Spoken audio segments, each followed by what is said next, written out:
তো নমস্কার বন্ধুরা, চলে এসেছি আরও একটা নতুন রেসিপি নিয়ে। আজকের বানাবো সজনে ফুলের ডাল দিয়ে বড়া। তো এই সজনে ফুলের বড়াটা অসাধারণ খেতে হয়, কারণ ডাল দিয়ে করলে তো কোনো কথাই হবে না। বেসন দিয়েও করা যায়, বেসন দিয়ে করলে কি হয়, ছাঁকা তেলে ভাজতে হয়। আমি আজকের হালকা তেলের উপরে এই বড়াটা ভাজবো। সব সময় তো তেলের জিনিস খাওয়া হয়, তো যতটা সম্ভব তেলটা অ্যাভয়েড করে যাওয়া যায়।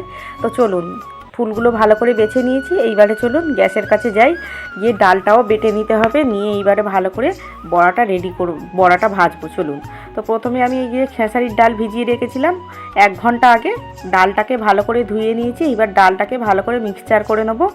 তো আপনারা চাইলে মটর ডাল কিংবা মুসুর ডাল দিয়েও বানাতে পারেন, বেসন দিয়েও বানানো যায়। বেসনের থেকে ডালের বড়াটা খুব সুন্দর টেস্ট হয়। তো দেখুন, প্রথমে ফুলগুলোকে আমি ভালো করে ধুয়ে নিয়েছি, 2-3 বার জল দিয়ে ধুয়ে নিয়েছি। যেহেতু মাটি থেকে গুঁড়িয়ে নেওয়া হয়েছে, তো মাটিতে তো বালি টালি থাকে, তো মাটি টাটি লেগে থাকে, তার জন্য 2-3 বার ধরে ধুয়ে নিয়েছি, না হলে কিচকিচ করে। তো ভালো করে ধুয়ে নেওয়ার পর এই যে পেঁয়াজ কুচিয়ে দিয়েছি, দেখুন একটু বেশি করেই পেঁয়াজ দিয়েছি, আর কয়েকটা লঙ্কা কুচিয়ে দেবো। আপনারা চাইলে গুঁড়ো লঙ্কা দিতে পারেন, কিন্তু কাঁচা লঙ্কা দিলে স্বাদটা অন্যরকম হয়, ভালো লাগে। তো তারপরে পরিমাণ মতো লবণ দিয়ে দেবো, কালারের জন্য একটু হলুদ গুঁড়ো, আর সামান্য একটু ওপর থেকে আমি লঙ্কার গুঁড়ো ছড়িয়ে দেবো। খুব বেশি দেবো না, অল্প করেই দেবো। তো দিয়ে এইবারে ভালো করে ডালটার সঙ্গে ভালো করে মাখিয়ে নেবো। নিয়ে এইবারে বড়াগুলো ভেজে ফেলবো। আপনারা চাইলে এতে একটু ধনে পাতাও দিয়ে দিতে পারেন, ধনে পাতা দিলে ও ভালো লাগে।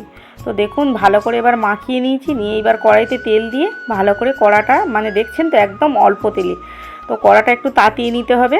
তো কড়াটা যখন তেতে গেছে, এবার আমি বড়াগুলো এক এক করে দিয়ে দেবো। তো সুন্দর করে বড়াটাকে টাইম ধরে ভাজতে হবে, তাড়াহুড়ো করলে হবে না। তাড়াহুড়ো করলে কি হবে, ভিতরে কাঁচা থেকে যাবে আর ওপরটা হয়ে যাবে, ভালো লাগবে না। তো খুন্তি দিয়ে যতটা সম্ভব চেপে চেপে বড়াগুলো ভাজার চেষ্টা করবেন। যেহেতু হালকা তেলেতে ভাজা হচ্ছে, তো ছাঁকা তেলে ভাজলে কি হয়, খুন্তি দিয়ে আর চাপতে হয় না। তো একটু খুন্তি দিয়ে চেপে চেপে ভাজবেন, বড়াটাও খুব সুন্দর খেতে লাগবে, আর তেলটাও কম লাগবে। তো দেখুন, ভালো করে বড়াগুলো আমি ভেজে নিয়েছি। তো চলুন, বড়াগুলো তো ভাজা হয়ে গেল। এইবারে আপনাদেরকে দেখিয়ে দিই বড়াটা কত সুন্দর হয়েছে, অসাধারণ টেস্ট হয়েছে। এই ডাল দিয়ে তো বড়ার স্বাদটা একদম অন্যরকম লাগে। আপনারা পারলে একবার বানিয়ে দেখুন।